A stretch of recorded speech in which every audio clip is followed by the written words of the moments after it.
రకాలుగా చర్యలు తీసుకుంటామని చెప్పినా రాష్ట్ర ప్రభుత్వం ఎన్ని కమిటీలు వేసినా ఎంతమంది ఐఏఎస్ అధికారులు ఐపీఎస్ అధికారులని క్షేత్రస్థాయిలోకి వెళ్ళి మీరు పరిశీలించండి అని చెప్పినా ఏదీ మారడం లేదు. నేను చెప్పబోతుంది రాష్ట్ర ప్రభుత్వం ఎన్ని చెప్పినా కూడా మారకపోవడం గల కారణం ఏంటంటే ప్రభుత్వ స్కూల్లో ఇంకా కూడా కొంత అలసత్వమే వ్యవహరిస్తున్నారు. ప్రభుత్వ పాఠశాలలో ఘటన గురించి చెప్పబోతున్నాను. కామారెడ్డి జిల్లా ఎల్లారెడ్డి ప్రభుత్వ పాఠశాలలో ఫుడ్ పాయిజన్ కలకలం రేపుతోంది. 14 మంది విద్యార్థులు అస్వస్థతకు గురయ్యారు. విద్యార్థులని ప్రభుత్వ ఆసుపత్రి తరలించారు పాఠశాల సిబ్బంది. ఎల్లారెడ్డి ప్రభుత్వ ఆసుపత్రిలో విద్యార్థులకు ప్రస్తుతం ఇంకా చికిత్స కొనసాగుతోంది. విద్యార్థులకి పచ్చడితో పాటు అన్నం పెట్టారు పాఠశాల సిబ్బంది. ప్రస్తుతం విద్యార్థుల తల్లిదండ్రులు ఆందోళనలో ఉన్నారు.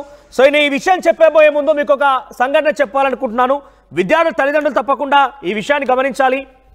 ఈ విషయాన్ని గమనించాల్సిన అవసరం ఉంది. ఎందుకంటే రాష్ట్ర ప్రభుత్వం మెస్ ఛార్జీలు డైట్ ఛార్జీలు పెంచామని చెప్తోంది. కానీ క్షేత్రస్థాయిలో అది అవలంబం అవుతోందా, అది అమలు జరుగుతోందా లేదా అని గమనించాల్సిన బాధ్యత మీ పైన ఉంది. ముఖ్యంగా క్షేత్రస్థాయిలో విద్యార్థులకు పెట్టేటువంటి ఆ మధ్యాహ్న భోజనానికి సంబంధించిన విషయం మనం మాట్లాడుకుంటే కనుక 6 నుంచి 8వ తరగతి వరకు కూడా చదువుకునే పిల్లలకి కేవలం 6 నుంచి 7 రూపాయల మధ్య మాత్రమే వాళ్ళకి మధ్యాహ్న తిండి కోసం పెడుతున్నారండి ఖర్చు. 6 నుంచి 8వ తరగతి చదువుతున్న పిల్లలకి 7 రూపాయల వరకు, ఇక 9, 10వ తరగతి చదువుతున్న పిల్లలకి 9 రూపాయలు. కనీసం ఈ 6 రూపాయలు 7 రూపాయలు 9 రూపాయలకు తాగితే బయట టీ కూడా రావట్లేదు, కనీసం ఛాయ్ దొరకట్లేదు. కానీ మీ పిల్లలకి ఆ పైసలతో మధ్యాహ్న భోజనం అందిస్తున్నారు. అంటే అందులో ఎటువంటి పోషకాహారాలు ఉన్నాయి, ఎటువంటి పోషణ లభిస్తున్నాయని మీరు ఒకసారి గమనించాలి. సో మీరు కూడా డెఫినెట్గా బాధ్యత తీసుకొని ఆ అందించో దాంట్లోనైనా ఆ 9 రూపాయలు 6 రూపాయల దాంట్లోనైనా కనీసం మెరుగైనటువంటి ఆ క్వాలిటీ ఫుడ్. బేసిక్గా ఈ పథకాన్ని ప్రవేశపెట్టిందే పోషకాహారాల కోసం. సో అటువంటి విషయాల్లో ప్రభుత్వం అది అవలంబిస్తున్నాము, పక్కాగా టెన్షన్గా మేము ఇంప్లిమెంట్ చేస్తున్నామని చెప్తున్న నేపథ్యంలో ఎక్కడైనా అవకతవకలు జరిగాయా అని చెప్పి గమనించాల్సిన బాధ్యత మీ పైన కూడా ఉంది. మీ పిల్లలు చదువుకునేటువంటి స్కూల్లో తిండి ఎలా పెడుతున్నారు, మీ పిల్లలు ఏం తింటున్నారు కూడా గమనించకపోతే మీరు కూడా కొంత దీనికి కారణంగా అవుతుంది. సో డెఫినెట్గా మీరు కూడా మీ బాధ్యత తీసుకొని డెఫినెట్గా నెలకొకసారి కనీసం మీ పిల్లలు చదువుకునే స్కూల్కి వెళ్ళి మీరు ఆ ఫుడ్ టెస్ట్ చేయండి, ఫుడ్ని చెక్ చేయండి, ఎలా ఉందని కూడా పరిశీలించాల్సిన అవసరం అయితే ఉంది. ఇప్పుడు నేను చెప్తున్న ఈ వార్త ఎల్లారెడ్డి ప్రభుత్వ పాఠశాలలో జరిగింది. ఎల్లారెడ్డిలో ప్రభుత్వ పాఠశాల జరిగిన ఈ ఘటనకు సంబంధించి 14 మంది పిల్లలు అస్వస్థకు గురయ్యారు. వారందరూ కూడా ప్రభుత్వ ఆసుపత్రి తరలించారు.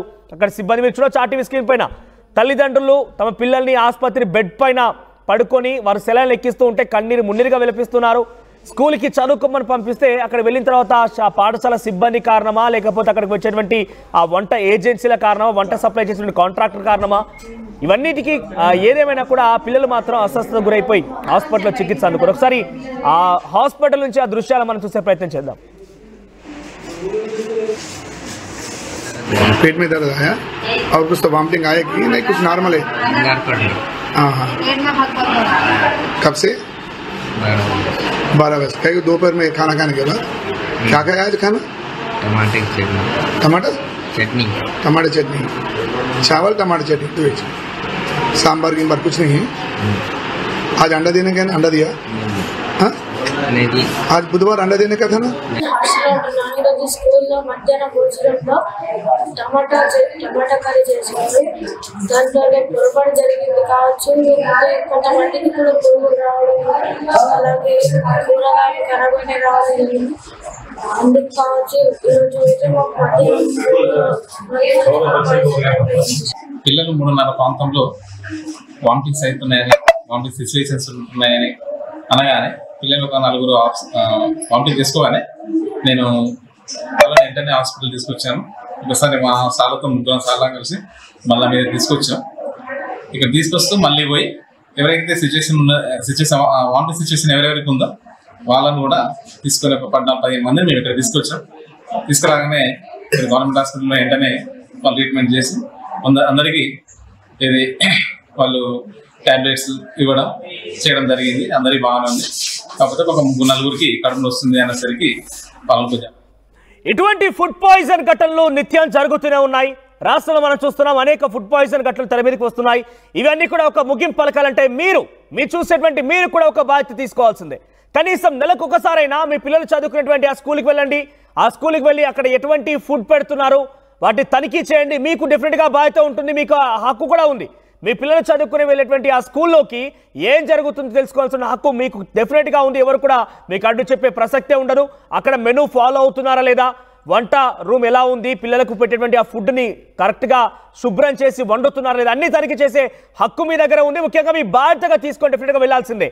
లేదంటే ఇటువంటి ఘటనలు మరిన్ని పునరావృతం అవకాశం ఉంది. ఇక ప్రభుత్వం కూడా టెన్షన్గా అన్ని ఇంప్లిమెంట్ చేస్తున్నాం, డెఫినెట్గా వస్తున్నాయని చెప్తున్నప్పటికీ క్షేత్రస్థాయిలో మాత్రం ఇంకా ఇటువంటి ఘటనలు జరుగుతూనే ఉన్నాయంటే ప్రభుత్వం కూడా మరోసారి పునరాలోచన చేయాల్సిందే. ఇటువంటి ఘటనలకి కొంత స్వస్తి పలకాలంటే ఇంకా కఠినమైనటువంటి నిర్ణయాలు తీసుకోవాల్సిందే. ముఖ్యంగా మెనూ ఫాలో అవుతున్నారా లేదా చూడాల్సిన బాధ్యత తప్పకుండా ప్రభుత్వంతో పాటుగా విద్యార్థి తల్లిదండ్రులపై కూడా ఉంది. ఈ ఘటనకు సంబంధించి మరిన్ని అప్డేట్స్ ప్రతినిధి గంగారెడ్డి అందిస్తారు. గంగారెడ్డి, ఏం జరిగింది, పిల్లలు ఏం చెప్తున్నారు? బేసిక్గా ఈ యొక్క ఫుడ్ మెనూలో నాకు తెలిసి బహుశా నేను చూసిన సందర్భాల్లో ఈ చట్నీస్ లాంటివి ఎక్కువగా ఏమి ఉండవు. సో ఆ రోజు అక్కడ ఆ పచ్చడి పెట్టడం ఏంటి, ఆ పిల్లలు ఆ రకంగా బెడ్ పై పడుకొని వాళ్ళంతా కూడా కొంత ఆందోళన వ్యక్తం చేస్తున్నారు. అప్డేట్స్ ఏంటి? నిన్న మధ్యాహ్నం ఎల్లారెడ్డి ప్రభుత్వ పాఠశాలలో ఫుడ్ పాయిజన్ జరిగింది. దానికి అందరికీ మధ్యాహ్నం 14 మంది విద్యార్థులు అస్వస్థతకు గురయ్యారు. అయితే ఆ ఫుడ్ ఏదైతే టమాటా చట్నీ తినడం వల్లనే వాళ్ళకి ఫుడ్ పాయిజన్ అయింది. ఎందుకంటే టమాటా చట్నీ వారం రోజుల పాటు నిల్వ ఉంచే విధంగా మధ్యాహ్న భోజన నిర్వాహకులు తయారు చేశారు. దీనికి అంతటికి సంబంధించి పూర్తి స్థాయిలో ఆ జిల్లా కలెక్టర్ కూడా దీనిపైన ఎంక్వైరీ చేశారు. మధ్యాహ్న భోజనంలో ఫుడ్ పాయిజన్ ఏంటి అనే కోణంలో కూడా ఆందోళన చేపడుతున్న పరిస్థితి. వారం రోజులు నిల్వ చేసిన టమాటా చట్నీ పిల్లలకు పెట్టారా? అయితే మనోజ్, మధ్యాహ్న భోజనానికి సంబంధించి చూసుకుంటే రోజువారీగా దానికి అంతకు సంబంధించి కర్రీస్ అయితే వంట చేస్తారు. అయితే చట్నీలకు సంబంధించి ఏ రోజుకి ఆ రోజు చేయకుండా వారం రోజుల పాటు ఉండే చట్నీలు తయారు చేస్తారు. అందులో వారం రోజులకు సరిపడే చట్నీ తయారు చేస్తున్నప్పుడు కొంచెం నిల్వ ఉంచడంలో ఏదైతే ఫ్రిడ్జ్ లో కానీ దాంట్లో పెట్టడంలో అలసత్వం కావడంతో దానికి సంబంధించి కొంచెం చట్నీ అయితే ఖరాబ్ అయిన పరిస్థితి నెలకొంది. అందులో ఖరాబ్ అయిన చట్నీ వాడడం వల్ల 14 మంది విద్యార్థులు అస్వస్థతకు గురయ్యారు. అస్వస్థతకు గురైన నేపథ్యంలో ఆసుపత్రికి తరలించారు. ఆసుపత్రిలో అయితే ప్రస్తుతం పిల్లలందరూ క్షేమంగా ఉన్నారు. కానీ ఆ మధ్యాహ్న భోజన నిర్వాహకులు పెట్టిన ఫుడ్ వల్లనే పాయిజన్ అయింది కాబట్టి దానికి అందరికి సంబంధించి జిల్లా కలెక్టర్ కూడా ఆ పాఠశాల నిర్వాహకులు ఏదైతే మధ్యాహ్న భోజన వంట చేసే వాటిపైన కూడా సీరియస్ గా ఉన్నట్టు తెలుస్తుంది. దానికి అంతకు డిఓ కూడా ఆదేశాలు జారీ చేశారు. మధ్యాహ్న భోజనంలో ఆ ఫుడ్ పాయిజన్ ఏంటి, దానికి అంతకు సంబంధించి టమాటా చట్నీ పెట్టడం ఏంటి, వారం రోజుల పాటు నిల్వ ఉన్న చట్నీ పెట్టడం వల్ల ఇలా జరిగిందని చెప్పి విద్యార్థులు చెప్పడం, ఈ చట్నీ వల్లనే జరిగిందనే కోణంలో కూడా పూర్తి స్థాయిలో దర్యాప్తు అయితే చేస్తున్నారు. మనోజ్, రైట్. ప్రజెంట్ ఈ ఘటన పైన అటు పాఠశాల సిబ్బంది వాళ్ళు ఏం చెప్తున్నారు, పోలీసులు ఏం చెప్తున్నారు, అంటే ఈ ఘటన గల కారణం ఏంటి, విద్యాశాఖ అధికారులు ఏం చెప్తున్నారు? మనోజ్, కామారెడ్డి జిల్లా కలెక్టర్ ఆశీష్ రంగాన్ పూర్తిగా విద్యాశాఖ అధికారులకు ఆదేశాలు జారీ చేశారు. మధ్యాహ్న భోజన నిర్వాహకుల ఏజెన్సీ ఎవరైతే ఉన్నారో వారిపైన చర్యలు తీసుకోవాలి. ఎందుకంటే చట్నీ అలా కుళ్ళిపోయిన చట్నీ పెట్టడం అనేది మధ్యాహ్న భోజనంలో విద్యార్థులు అస్వస్థ కావడానికి కారణం ప్రధానంగా టమాటా చట్నీ అని చెప్పి నిర్ధారణకు వచ్చిన నేపథ్యంలో అలాంటి చట్నీలు పెట్టకుండా తగు జాగ్రత్తలు తీసుకునే విధంగా పాఠశాల ప్రధానోన్నత ఉపాధ్యాయుడు పర్యవేక్షణ లేకపోవడం వల్ల జరిగిందని చెప్పి ఆ జిల్లా కలెక్టర్ అయితే డిఓకు ఆదేశాలు జారీ చేయడం, పూర్తి స్థాయిలో ఎంక్వైరీ చేసి అసలు ఏం జరిగింది, ఎక్కడ పొరపాటు జరిగిందనే కోణంలో కూడా తెలుసుకోవాలని చెప్పి కామారెడ్డి జిల్లా కలెక్టర్ విద్యాశాఖ అధికారులకు ఆదేశాలు జారీ చేశారు. మనోజ్, రైట్ గంగారెడ్డి. సో మొత్తం మీద కామారెడ్డి జిల్లా ఎల్లారెడ్డి ప్రభుత్వ పాఠశాలలో ఫుడ్ పాయిజన్ ఘటన కలకలం రేపుతోంది. 14 మంది ఫుడ్ పాయిజన్ కారణంగా అస్వస్థత గురైపోయి ఆసుపత్రిలో చికిత్స తీసుకుంటున్నారు.